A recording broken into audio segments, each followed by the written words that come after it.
Thank you for joining me, everyone. Welcome to Halma. We're going to have a wee deep dive into them here. They are a global group of safety equipment companies. So they're actually not, they're a single entity, but it's many, many companies under one massive umbrella, crossing over to several industries, all, of course, focusing in on safety. Now, let's have a wee look at them here.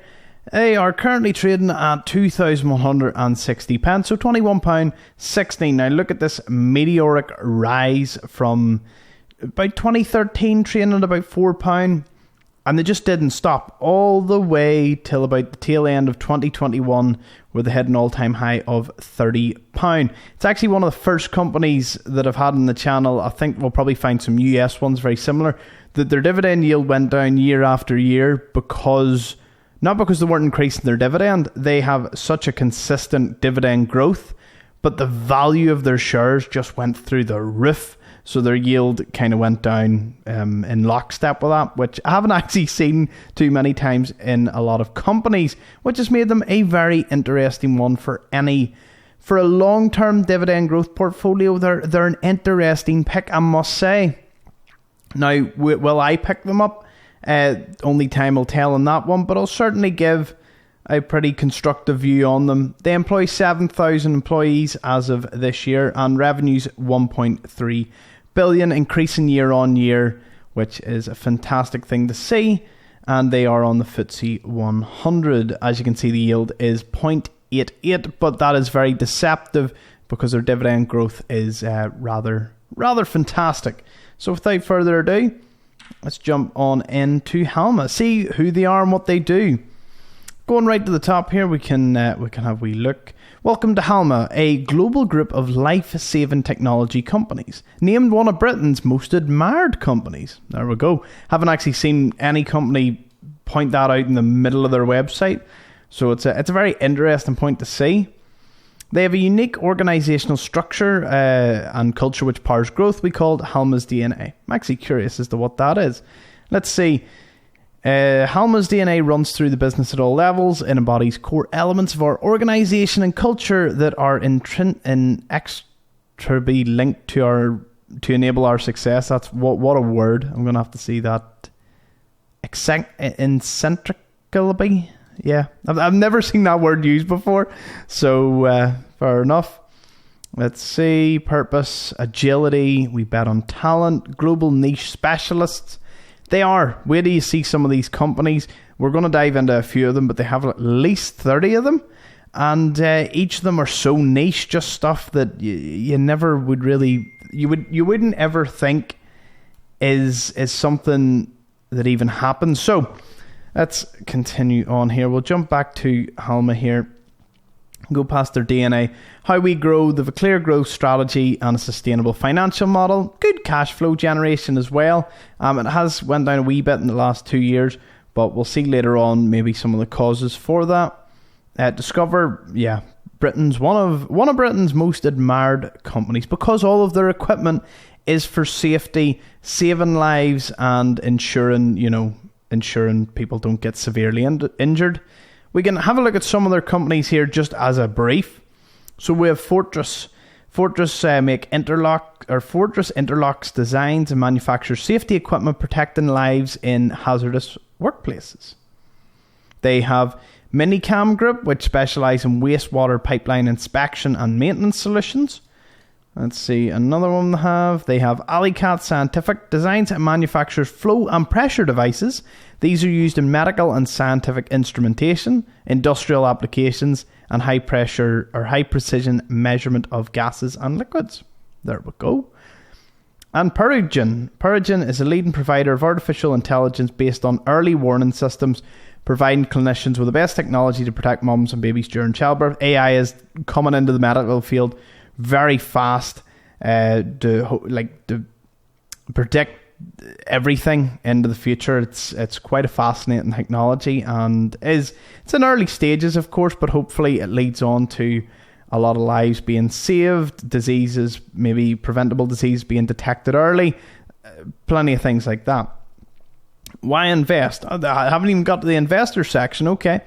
A proven business model that targets global niches and markets with long-term growth. Okay.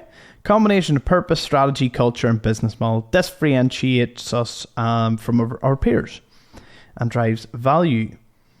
Yeah, let's see here. Halma versus the FTSE 100, 250, and the Nasdaq Composite. They are up 655% from 2012. Must say, for capital returns, forget dividends for a second, for capital returns, this is frightening. Though if you picked that up, you'd be enjoying some seriously nice dividend payments had you picked them up back in 2013, 2014. So very, very impressed there. This was suggested by a subscriber, so cheers for that. I'm certainly enjoying looking into Halma. I didn't even know they existed. Ticker symbol's HLMA, just in case I didn't mention that earlier. So our companies are the heroes. Their life-saving technologies deliver purpose and create a positive impact for everyone every day, and obviously save lives. They are small to medium-sized technology business who are united by our purpose. They range from high-tech to hardware to healthcare, environmental. Many of them are founder-led employees who have chosen to join Halma to help them grow. Our unique model attracts privately owned businesses as we can help them get to the next level while retaining their unique brand and culture. So that it's pretty interesting. So they bring other companies under their umbrella. I'm going to guess they have a certain amount of autonomy, such as retaining their brand and culture. You know, they can run their business, and obviously Halma provide, I'd imagine, funding and a few other things. I wonder if we click into their unique model, will it explain what way? Sustainable growth model, growth returns, positive impact equals value. It is a really positive impact, I must say. Our growth strategy. So they acquire, they acquire growing businesses. They say they join them, but they must acquire quite a few of them, I'd imagine. All right, back to our companies, because there's a near exhaustive list: safety, environmental analysis, and healthcare. Then there's probably, if we look down this, well, I suppose we're about to get that anyway. Elevator safety. So we have Avere. That's just, for example, click in. What do they do? Well, obviously, elevator safety. Products, connectivity devices, LCD displays, light curtains, areas of refuge communication, markets. Quite a wide variety a lot of their companies provide. Firetrace gives fire suppression, people and vehicle flow. They have NavTech Radar, BEA. They've quite a few in the fire detection, a few in safe storage and transfer, pressure management, industrial access controls. So there's Fortress Interlock and a few others. Into the environmental side of things, they've got environmental monitoring, BioLiCat and Deep Tracker, gas detection, Crowcon, Syncetron, optical analysis with Avo, LabSphere, and Ocean Insight, water analysis and treatment with a few other ones, Hydrocanal. It's quite an exhaustive list of companies here. Life sciences. So they have acquired quite a large portfolio of companies. I'm sure many of these come with their own unique patents on unique designs, unique everything, and I'm sure innovation is at the top of most of these businesses, which is probably why they're not, Halma don't even need to mention innovation that much, because each of these companies probably have their own, to stay on top of things, they all need to innovate, especially in the safety department. That is, it's a very unique company. I haven't seen a company like this in quite a while. Intertech probably was the closest, but it was a completely different type of business. Where are we sitting at here? Investment case. Okay, so I'm over at the investor section. As I say in most videos, you can find so much in the investor section. That's why I always have it down in the description as the third link for any company. I give you the ticker, dividend yield, and then I give you the link to here, their investor section, because you can find everything from their tax strategy, annual reports. You can get news, you can get all the sort of share price information, shareholder information, and calendars to see when they come out with their earnings, and a few other things here. So their investment case, this is the company trying to tell you why you should invest. They did it in a blurb earlier. Now we're going to see the main the main thing, get some meat on the bones of this. So, exciting growth opportunities. Our purpose is to grow a safer, cleaner, healthier future for everyone every day. This provides us with exciting opportunities for growth in a diverse range of markets and gives us strong motivation to make positive impact. Long-term growth drivers, what do they include? Within chosen markets, so obviously these markets, they're resilient and long-term growth drivers. Nice. Definitely they have a unique moat. Now, I use the term moat. I haven't used it too much in this on this channel yet, but I want to really introduce it. A moat is the company has something unique around them, a bit like a moat of a fortress. You know, you could have a fortress, but enemies could get to the walls. Well, competitors could get to the walls and, you know, climb in or many ways in. When you have a moat, there's just that extra bit of defense around the company. Usually, it's something unique. Apple, you know, if you try and go after Apple, they have their brand. Their brand is their moat. It's very, very difficult to compete with Apple in that field competitively because Apple are Apple, you know. Coca-Cola have their own drink. Very, very hard to compete with these types of brands because they are just so deeply rooted in their own uniqueness.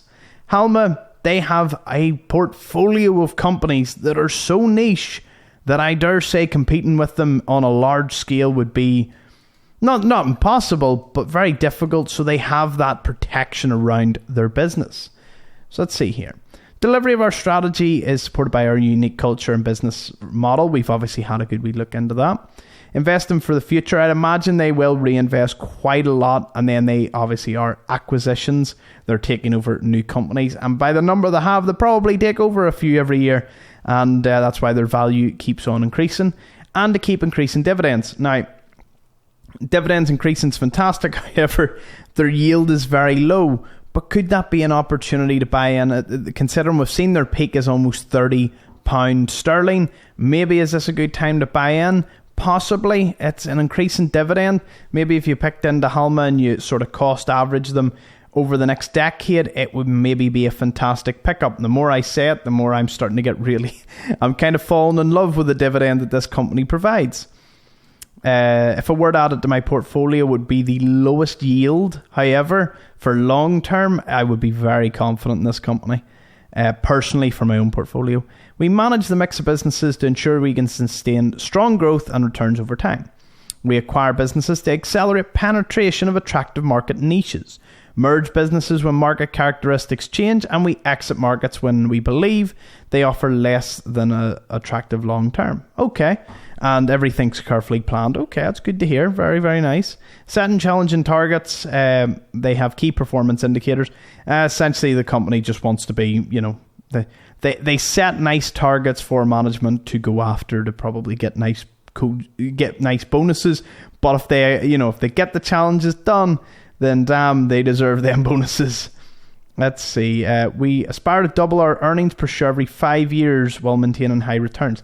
That's incredible. Doubling earnings per share every 5 years, especially with our increasing share price. That's great. All right, so we're going to pop over to Simply Wall Street, one of the many websites that I use.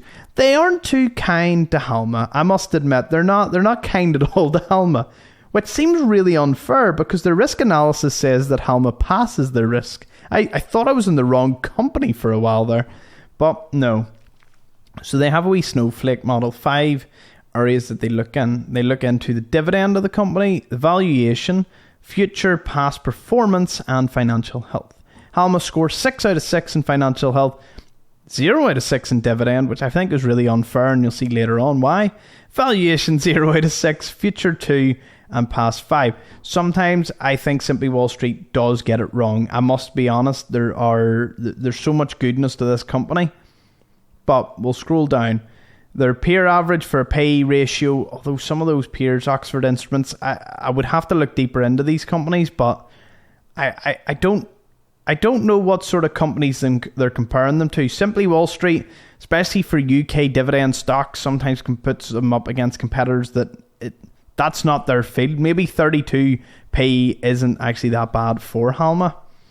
Let's scroll down there. 1.9% overvalued at £21. Don't get me wrong, see if Halma did for some reason fall below the likes of like If they fell to like £15, I'd pick them up in a heartbeat. Even at their current value, they're really attractive. But I'll have to see. I will be keeping an eye on them because they were just trading at £32 no earlier than January there, and then they've dropped a wee bit to £21. So that's a £10 drop. It's quite the drop. They are forecasted to grow. Their profits have steadily been growing, but their revenue has definitely grown year on year. Let's keep on going. Past performance, again, back in 2015, 764 million. Now, their profit margin has actually increased, although in nearly 7 years, they've only doubled their earnings. But they've doubled their revenue and doubled their earnings up to 1.5 billion. That's pretty impressive, I must say. High quality earnings. Lovely. Okay, financial health, they score 6 out of 6. Pretty easy. Their short-term assets cover both their long-term liabilities and their short-term liabilities. And then their assets long-term, 1.48 billion. Their debt-to-equity ratio, again, is fantastic at 25%, growing year on year. Let's see. Let's see. Assets, long-term assets, inventory, physical assets, receivables, and cash. Okay, let's scroll down to their dividend. 0 out of 6, so it sets at 0.9. It's not notable. It's not high. It's definitely been stable, and it's definitely been growing. So I think this is kind of unfair at times, but you can be the judge of that. They were at 2.4% in 2012, but that's because their share price was kind of much lower. The share price has continued to skyrocket. As you can see, the dividend yield has dropped as a result. But what have you noticed? See that wee light blue line, that dividend per share, a very important thing to see. That means their dividend has been growing. The dividend per share for me is a much better indicator of the company's future as opposed to dividend yields. Yields are obviously very attractive, but sometimes for long-term growth, you want to see the dividend per share. Cash payout is... they're not paying a notable one, no. They're retaining a lot of their cash flow for me. And in certain industries, that's a good thing because they are acquiring new businesses and they are investing in their own, hopefully with the cash that they're spending. And we'll see later on. The guy's been in, Andrew Williams, he's been in charge for 20 years and he gets 3.5 million compensation. That's pretty good. Let's see who owns them. Ownership's always a good one. Institutions own the most, with BlackRock coming in with 8%, Vanguard behind them at 4%, and then Capital Research and Management sit at nearly 10%. Okay. Over to Dividend Max, we can see here that if you had 100 shares of Halma, which probably would cost you about £2,100, you'd have got a payment of £11. A lot of people might go, it wasn't that, it mightn't be that interesting. However, yield... 2006 6p, 2013 at 10p, and today they stand at a cozy 17.65. What a gorgeous dividend graph, I must say. Very nice, growing at an average of 7% per year. Brilliant. Dividend yield obviously isn't too reflective as the company's share price has just went to the moon. Here, good capital returns isn't a bad thing in some cases, but for dividends, it is something you will have to consider. Okay, so I'm on Trading 212, brokerage that I use. It also is a link in the description if anyone wants to click on it. Gives you a free share and gives me a free share if you start using Trading 212. They don't have any fees. They're pretty... I do enjoy them. Obviously, if you are signing up for any brokerage, do your own research into them. I do highly recommend Trading 212 as I use it personally, and the no fees is pretty good as long as you don't go near any of the CFD or spread betting. But I don't know anything about that sort of side of the stock market. It's sort of akin to gambling for me in some respects. But scrolling on down, revenues increasing year on year, net incomes increasing year on year, liabilities to assets to liabilities, even on this graph, grand. And then their cash flow has increased. It decreased a wee bit into 2022, but I'm not sure if that's because we haven't got like the full financial results released, or what's that working off. But we'll see here, they paid out 68 million in dividends, and capital expenditures was 40 and investing 94 million. So it's good to see that they were spending quite a lot of their cash on investing in themselves. Great things to see. But yes, that is Halma. She's up over since 2013. She's up 360% in value. Crazy, absolutely crazy. But yeah, stock that I'm not going to pull the plug, or I'm not going to pull the pen and ban it just yet. I'm going to definitely have them on my watch list. I want to see how they progress in the next year, see if they grow their dividend. Well, highly likely they will continue to grow their dividend. However, if they were to come down a wee bit lower in their overall price, I would definitely consider buying into them for the long run in my dividend portfolio. But yes, thank you for watching, everyone, and hopefully you've enjoyed the video. Let me know what you think in the comment section below, and if there's any companies you'd like me to look into next. This has been Halma, and I'm probably moving on to another very familiar UK dividend stock. Hopefully I'll see you there. Bye bye.